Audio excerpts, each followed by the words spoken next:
Bonjour les amis, je voulais faire cette vidéo que j'espère assez courte pour vous parler d'une situation qui me dérange et puis surtout m'inquiète en espérant trouver une solution assez vite. La situation actuelle aujourd'hui pourrait se résumer en un seul mot, le mot saccage. Et je vais vous démontrer pourquoi c'est certainement le plus approprié aujourd'hui. Premier saccage, c'est celui des conversations, quelles qu'elles soient. Aujourd'hui, tous les débats sont hystérisés, qu'ils soient politiques, qu'ils soient familiaux, qu'ils soient environnementaux.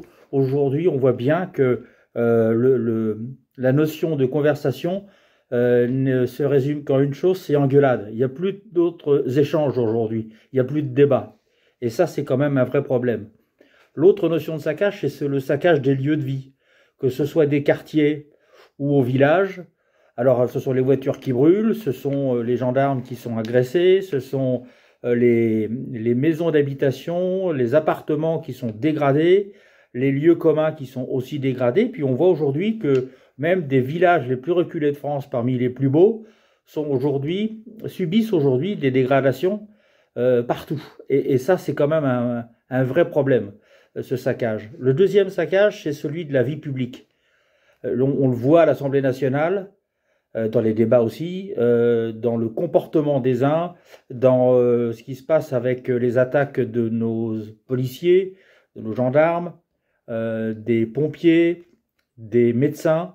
Aujourd'hui, la vie publique, le maire aussi, qui est souvent soumis à des violences, aujourd'hui, on saccage cette vie publique.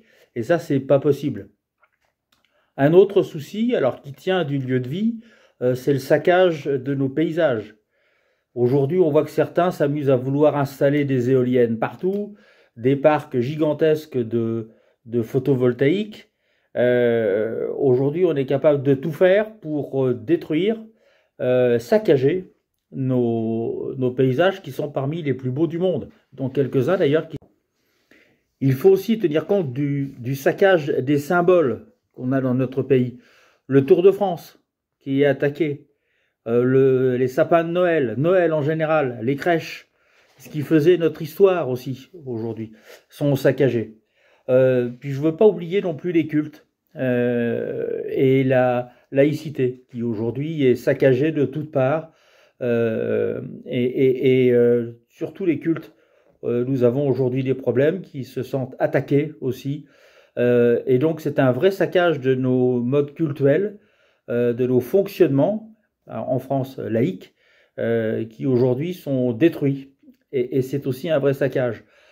Les œuvres d'art, quand on voit qu'aujourd'hui certains s'amusent à aller jeter de la peinture sur la Joconde ou sur des œuvres comme celle-ci, les croix partout en France sont détruites. On a aujourd'hui un vrai souci par rapport à la représentation de ce qui est l'œuvre d'art, ce qui est l'art. Et pour certains, c'est une cause que de vouloir les détruire. Je trouve ça assez lamentable. Et puis enfin, pour finir, c'est le saccage de nos traditions qui sont nos fondements de vie à tous. Et aujourd'hui, ils sont attaqués de toutes parts alors qu'ils ne devraient pas l'être. C'est grâce à ces traditions, grâce à ces usages que nous avons eus depuis des siècles, que nous existons et que nous fonctionnons. Alors, ce terme saccage n'est pas souvent employé, mais vous voyez qu'il est généralisé partout. Et moi, je n'y vois qu'une seule solution, c'est le recours à la beauté. Et je pense que c'est la beauté qui sauvera le monde, à la condition qu'on en prenne conscience et qu'on sache la valoriser. Alors, aidons-nous, faisons en sorte qu'on arrête de saccager tout ce qui nous entoure et essayons d'aimer ce qui est beau. Voilà, je vous remercie de votre attention.